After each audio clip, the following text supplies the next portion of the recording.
Hi students, ഇന്ന് നമ്മൾ പഠിക്കാൻ പോകുന്നത് ഹം എന്ന സർവനാമത്തിനെ കുറിച്ചിട്ടാണ്. ഹം എന്നാൽ ഒരു സർവനാമം മാത്രമല്ല, ആ ഹമ്മിനോട് കൂടിയിട്ട് ചില പ്രത്യേക തരം വാക്കുകൾ കൂടി ചേരുമ്പോൾ അവയ്ക്ക് അർത്ഥമാറ്റങ്ങൾ വരുന്നുണ്ട്. അവ ഏതെല്ലാമെന്ന് നമുക്കൊന്ന് നോക്കാം.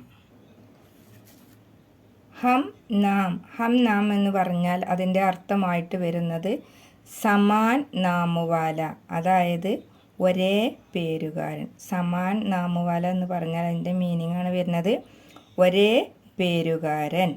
അടുത്തതായിട്ട് ഹം ഉമ്ര, അതിൻ്റെ അർത്ഥം വരുന്നത് സമാൻ ഉമ്രുവാല.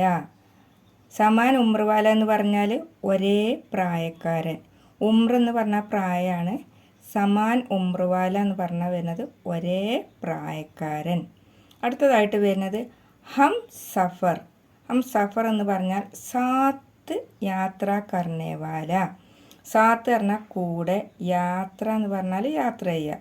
യാത്ര കർണേവാല, അതായത് കൂടെ യാത്ര ചെയ്യുന്ന ആൾ. അതാണ് ഹം സഫർ എന്ന് പറഞ്ഞാൽ അതിൻ്റെ മീനിങ് ആയിട്ട് വരുന്നത് കേട്ടോ.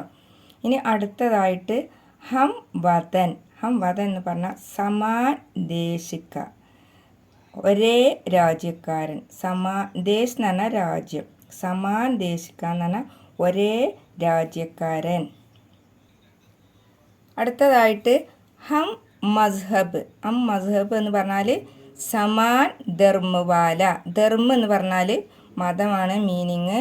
സമാൻ ധർമ്മവാല എന്ന് പറഞ്ഞാൽ ഒരേ മതക്കാരൻ. അപ്പം ഹം മസ്ഹബ് എന്ന് പറഞ്ഞാൽ മനസ്സിലായല്ലോ, ഒരേ മതക്കാരൻ എന്നാണ് മലയാളം മീനിങ് വരുന്നത്, സമാൻ ധർമ്മവാല. അടുത്തതായിട്ട് അം രാഹ്, അതിൻ്റെ മീനിങ് സാത്ത് ചലനേവാല. സാത്ത് പറഞ്ഞ കൂടെ, ചലന എന്ന് പറഞ്ഞാൽ നടക്കുക, ചലനേവാല കൂടെ നടക്കുന്നവൻ. അടുത്തതായിട്ട് ഹം പേശ. ഹം പേശ എന്ന് പറഞ്ഞാൽ സമാൻ കാം കർണേവാല, അതായത് ഒരേ ജോലി ചെയ്യുന്നവൻ. കാം എന്ന് പറഞ്ഞാൽ എന്താണ്? ജോലി.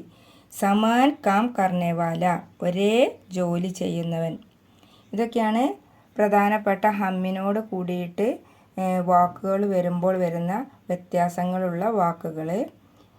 ഇനി നമുക്ക് അടുത്തൊരു വീഡിയോയുമായിട്ട് വീണ്ടും കാണാം. Thank you.